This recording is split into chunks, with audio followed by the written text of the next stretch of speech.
Le gars dit « Je veux être un grand leader, merveilleux. » La première chose que nous faisons est de le suivre jusqu'à sa maison. Quand nous arrivons là-bas, nous entrons et vérifions sa bibliothèque. Numéro 1, dit quelqu'un. Eh bien, pourquoi vérifier sa bibliothèque?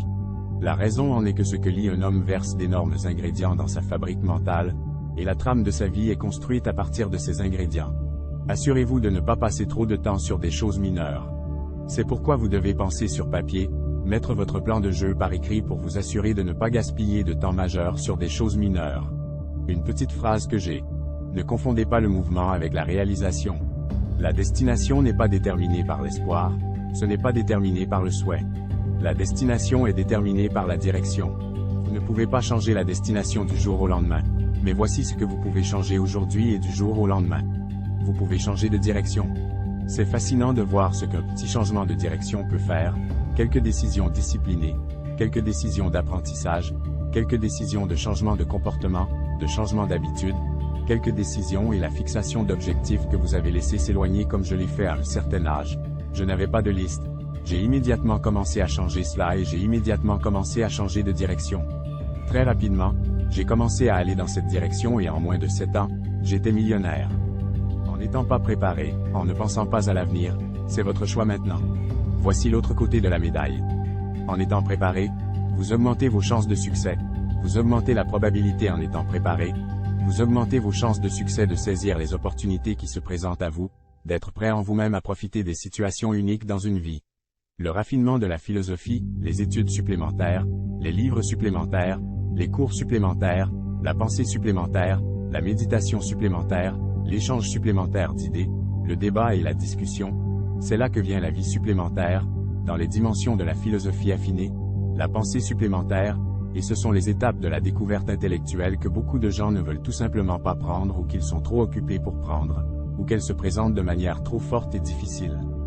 Mais je vous dis, une fois que vous commencez à vous engager dans ces compétences supplémentaires, vous ne voudrez jamais revenir en arrière. Cette nouvelle découverte intellectuelle est là où se trouve la richesse, c'est là où se trouve le bonheur, la vie bonne, l'influence, le pouvoir. Prenez en charge votre propre vie, prenez en charge votre propre journée, prenez en charge votre propre conversation, prenez en charge votre propre famille, prenez en charge vos propres possibilités et apprenez ces compétences, développez ce type de stratégie, et je vous dis, la vie s'ouvrira à vous. Rejoignez les 3%, rejoignez les 10%, rejoignez les 5%, quittez les 95%. Nous avons tous besoin d'une bonne bibliothèque. Monsieur Shaw m'a mis sur la voie de la mienne. Voici l'un des livres qu'il a recommandé. Réfléchissez et devenez riche, de Napoléon Hill. Ce titre ne vous intrigue-t-il pas? Réfléchissez et devenez riche. Qui n'aurait pas besoin de ce livre? Je l'ai trouvé dans une librairie d'occasion et j'ai payé moins de 50 cents pour lui, et je l'ai toujours. C'est l'un de mes trésors les plus précieux. Vous pouvez commencer ce processus de développement d'une bibliothèque comme je l'ai fait. Voici une mentalité pour vous guider alors que vous commencez votre bibliothèque.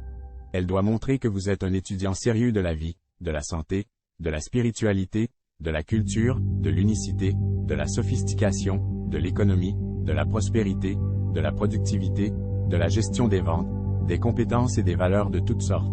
Laissez votre bibliothèque montrer que vous êtes un étudiant sérieux. Votre bibliothèque deviendra votre nourriture mentale, votre alimentation spirituelle. Il est tellement important de nourrir l'esprit, pas seulement le corps. Vous devez être éduqué.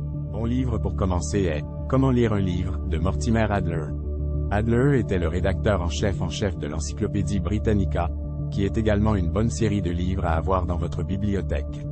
Dans « Comment lire un livre », Adler vous donne de bonnes suggestions sur la façon de ne pas seulement lire un livre, mais d'en tirer le plus d'informations.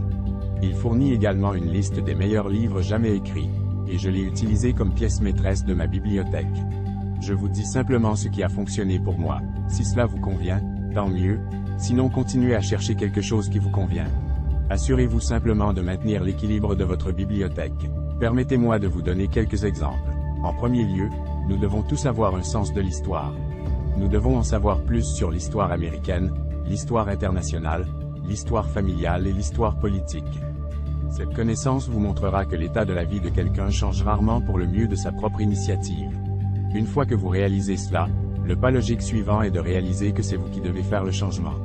L'histoire nous aide à comprendre avec quoi travailler. La graine, le sol, le soleil, la pluie. Elle nous dit aussi ce que les êtres humains ont fait avec ces ressources dans le passé pour changer. Les sons, le panorama, la couleur et l'émotion, tout cela vous servira bien pour l'avenir.